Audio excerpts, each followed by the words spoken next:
Well, hello there. Today is Saturday, July the 8th, 2023. This is the end of week 3 of my ADF 41 challenge.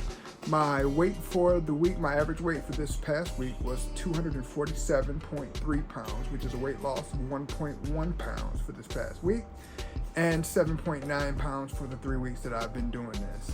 My fast days were Sunday, Tuesday, Thursday, and today. My fasting times were 31, 44, 44, and 44. How things are going? So on my eat days, things are going pretty well. I'm able to eat the food that I'm eating in the window that I've allowed for myself for the most part. Every now and then I'm still kind of like, I'm gonna eat later in the evening and have a little snack. I deserve it, right? And that's where these 31-hour fasts kind of come from. But most of the time, I'm doing fine. My fast days are going well for the most part, with one major caveat, right? I'm not hungry. I don't get hungry at all. And my energy is fine for the most part, right? The one problem I am having is that I get nibbly during my meal prep. So what I've been doing is prepping my food for my eat day on the evening of my fast day. So after fasting 30 some odd hours, I'll come home from work and prepare my food for the next day. And that's a problem because when you're playing around with delicious food, it's real easy to take a nibble here and there. And the way I've been justifying it in my brain is that it's not anything extra. So it's calories that I've accounted for and all of that already, but at the same time, it's not fasting. And I'm trying to, there's a group of people that do what's called a modified alternate day fasting, where on your fast day you're allowed to eat 500 calories, and that helps people get through, and that's fine, to each his own. But that's not what I'm trying to do. What I'm trying to do is an actual fast, okay, with minimal to no calories. And so that's been something, because I'm always fasting. I'm fasting every other day. It's a lot of fasting. And it can be mentally draining, and so it's easy to just kind of take a little nibble of the thing that you're going to eat that's already accounted for. You earned it, right? No, I want to kind of tighten that up and really have a fast day when I'm fasting, right? And see if that helps me along this a little bit more, right? So this week I set a few goals for myself, a few things I want to work on. I want to get at least 40 hours per fast. You see, I keep coming up with these 30 some odd hour fasts, and basically all that is late on my eat day, I'll have this moment where I'm it's my eat day and I don't get to eat tomorrow, so I'm gonna have this little snack. I earned it, I've been working hard, kind of thing. And that's not part of the plan. So this week we get the plan together. The plan is to do a 40-hour fast. So I'm gonna be eating at 4, 5 in the morning, and I'm gonna finish at noon like I'm supposed to. So I can get at least 40 hours per fast. I'm gonna stop that meal prep nibbling stuff that I'm talking about. That's no good. That's not fasting. So I'm gonna stop that. My weight is still coming down, whatever, but that's not a part of the plan. And so I'm gonna tighten that up. And the last thing I want to really do is figure out how to speed this weight loss up a little bit. 1.1 pound over the course of a week, fasting 4 different days. That's not enough for me, right? When I was fasting before in the past, I've been able to get 2 and 3 pounds consistently at a weight smaller than this. So the fact, that it's moving this slow means that there's something going on. And I changed things around a lot from what I used to do. And it's, it's not, my life is a lot different than it used to be, but, math is math, and the calories in, calories out, and all that business, it should work out. I actually sat down for the first time today and did the math, and based on what I was eating before, I was eating a lot less before, and the math works out to just about 2 pounds less worth of food back then. So I was getting 2 and 3 pounds because I was eating 2 and 3 pounds less worth of food during that week, even though the fast days were similar, right? So I was doing 3-day fast followed by 4 days of eating. Now I'm doing, over the course of 2 weeks, something real close to that. And so it should be similar. I'm eating too much.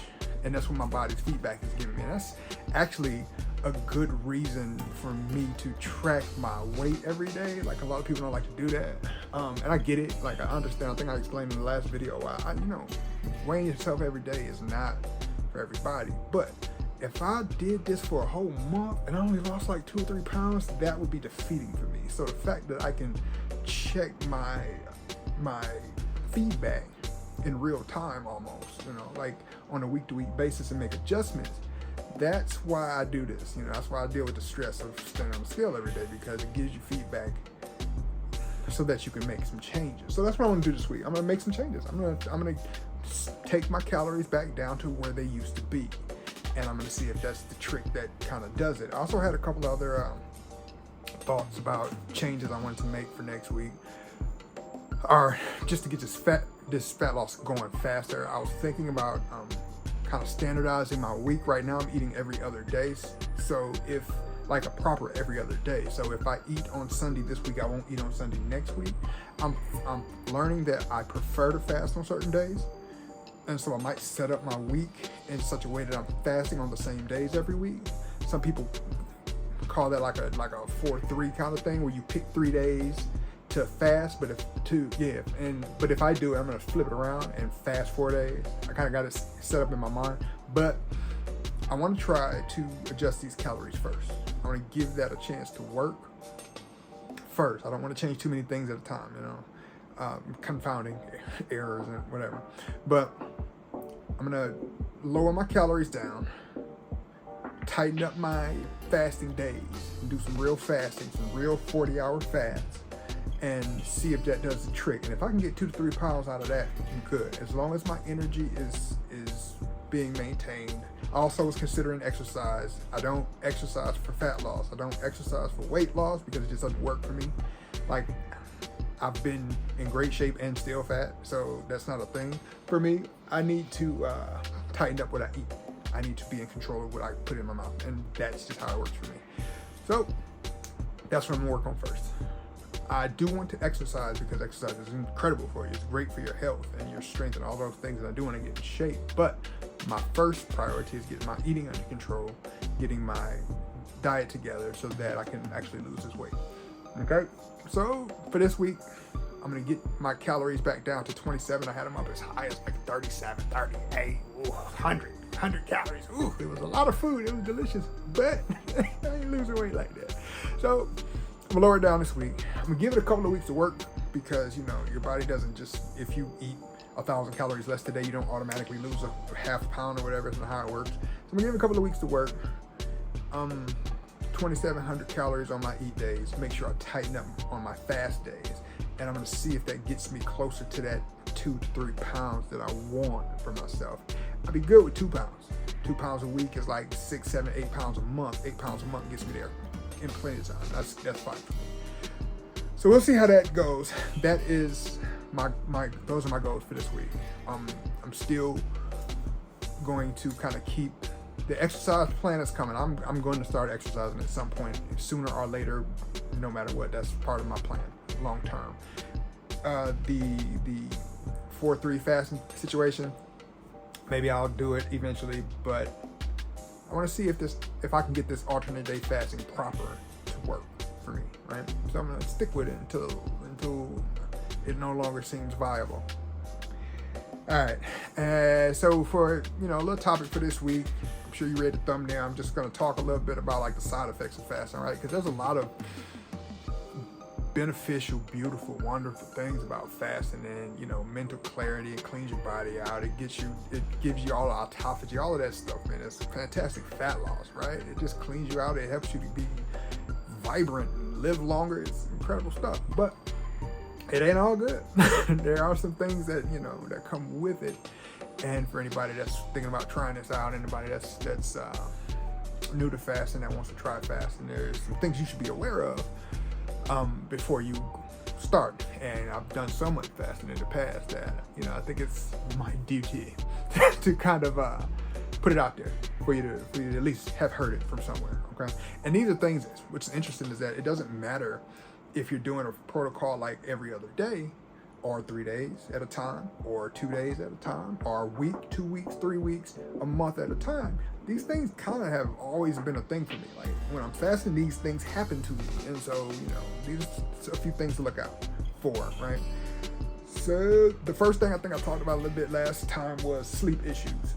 Just because of the nature of the hormonal shifts during fasting, the longer you fast, the harder it is to sleep, which is counterintuitive. You think, I'm not eating, I shouldn't have any energy, I should be sleepy all the time.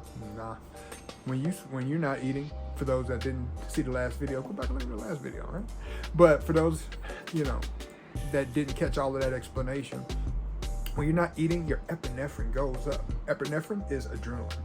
Your adrenaline goes up. It makes you, the thought is that mechanism is in place so that you have the energy to go find your next meal. Your body hedges a bet on, if we give him a little more energy, then he'll be able to go get food.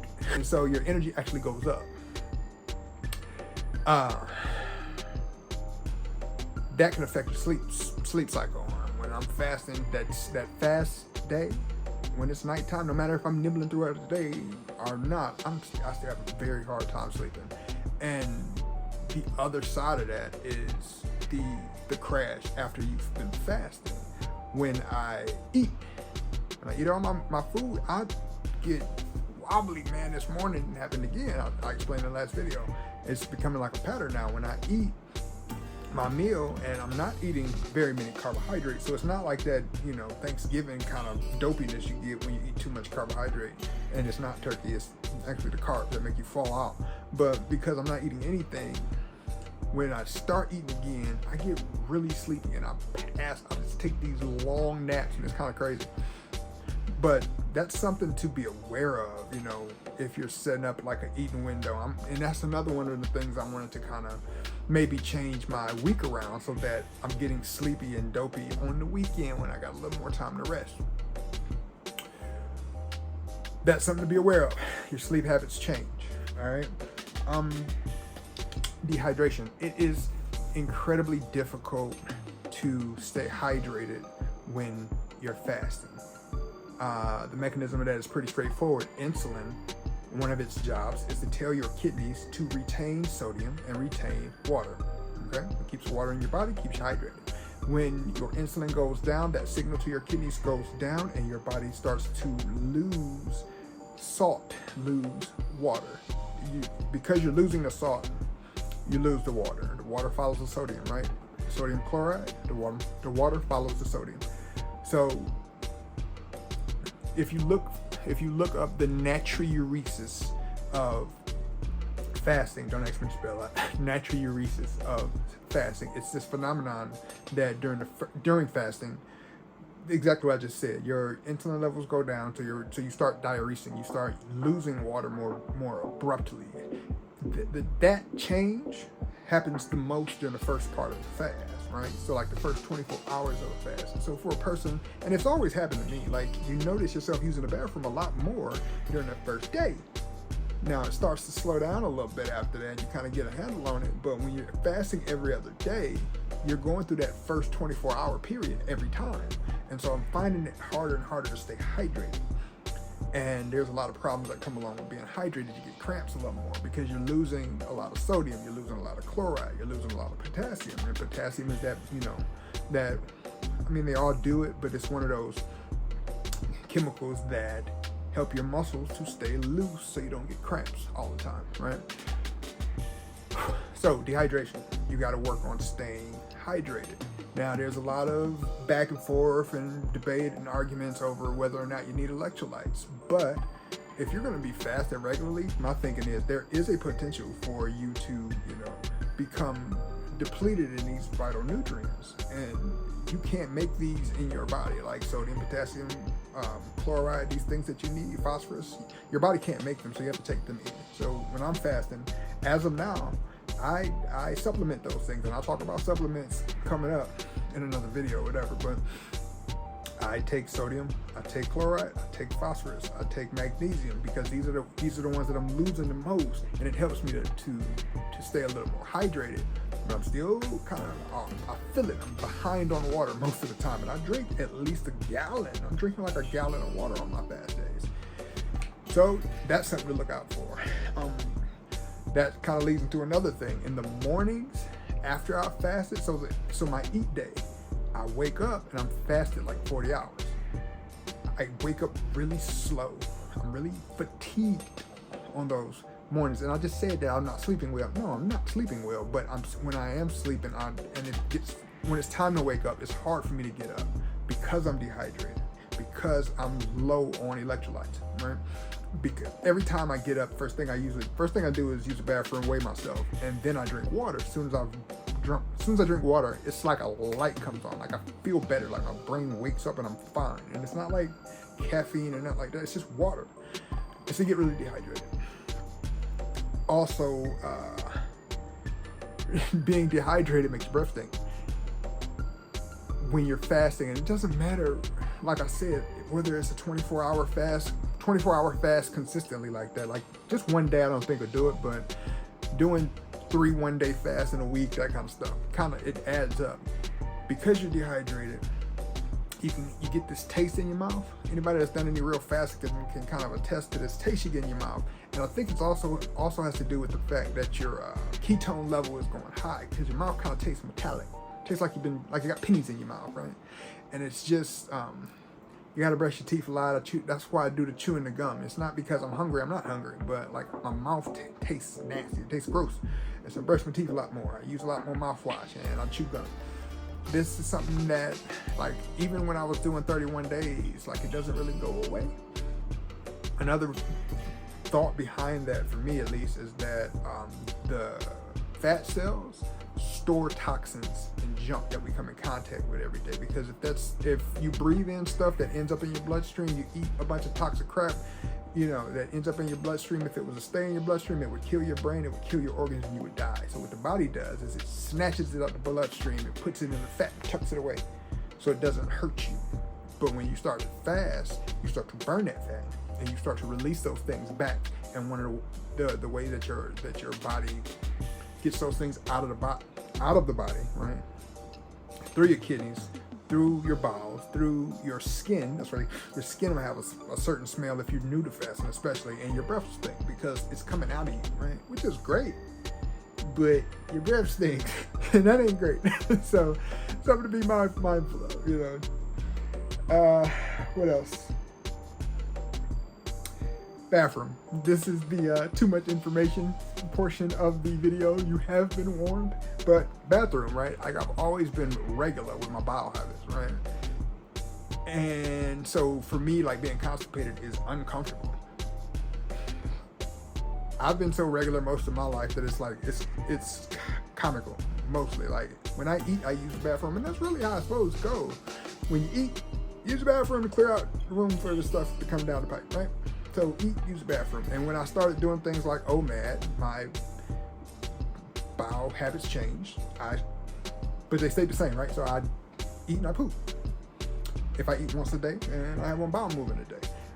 That same thing is kind of still happening, but it's weird at first because I'm no longer having a bowel movement every day because I'm not eating every day.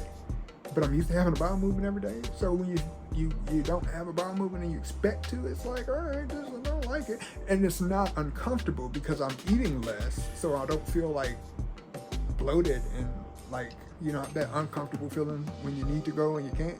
And it's not that. It's just that it's not time to poop. So these are things to be mindful of. And it also has a lot to do with hydration levels. So if you're dehydrated and you're not eating as much, you can run into some problems.